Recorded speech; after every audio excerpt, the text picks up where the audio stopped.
Hi, my name is Nina Bohmstein, and I'm taking some Yiddish lessons with Shuli, and I'm learning Yiddish. I think I had it in my head for a while, like, oh, I'd be interested in learning Yiddish because my mom's first language is Yiddish, and obviously as an Ashkenazi Jew, I know it's like the heritage and stuff, but I think it like especially intrigued me because it's my mom's first language, and she decided not to teach it to me.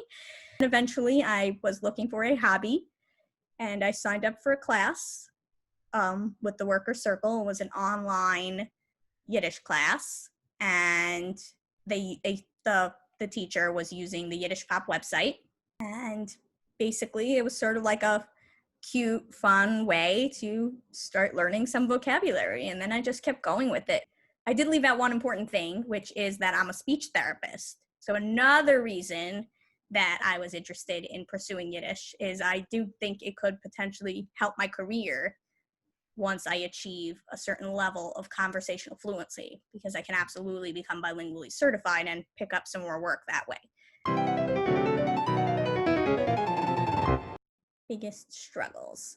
I think the biggest struggle is to keep pushing, because a lot of people who have my background is that I'm modern Orthodox. I went to Jewish day schools, and we learned Hebrew, and I even went to a school that was Ivrit, and it's not that they didn't want to teach Hebrew or even that they were teaching it poorly, but the approach is still more focused on liturgical Hebrew and the religion, and the modern Hebrew, as much as they want to teach that to you, they're not getting the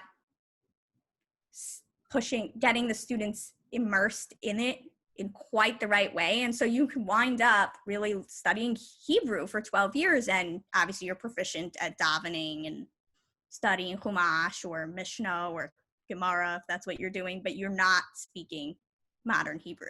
And so I think when you have that experience behind you, you start believing, I think maybe in myths that like it's hard to learn another language or you can't learn another language.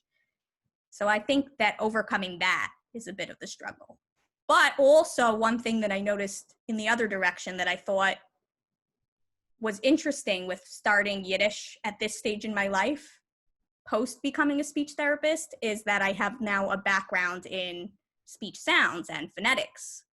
And the way young children learn languages, they're obviously paying attention to speech sounds and vocabulary, and the grammar is being learned less consciously.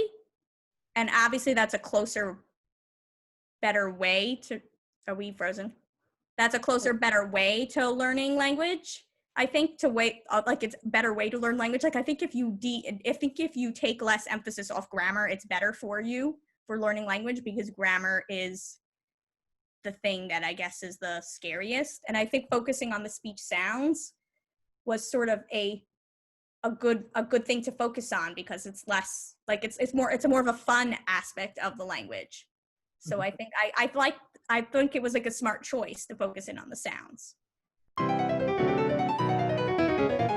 So I actually would recommend that learners pay attention to like some of the sound differences. Like there's a finite number of sounds in every single language. Yiddish doesn't have a whole lot of sounds. It's not really a difficult language to learn its sounds. It's just that if you like pay attention to like the subtle differences in sounds, like I think that, I guess it's more on the educators than even the learners to point out some of those things about the Yiddish sound system, so that it's like a little more fun. Like, oh, here's how you really want to say that word, like it'll just add to that fun aspect of the language.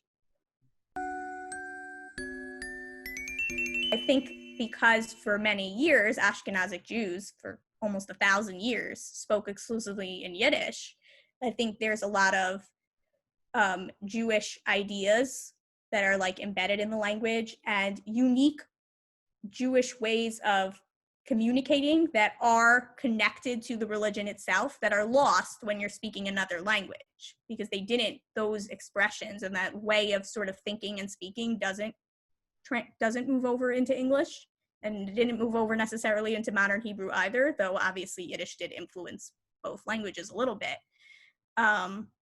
So I think some of that way of life is lost when if the language is not passed on. So I do think it's very important to try to pass on the language. Yeah. Especially, I think, in the religious Jewish community. I think it would be nice if there was more of an interest, because I think there is a big interest in Yiddish in the secular Jewish world.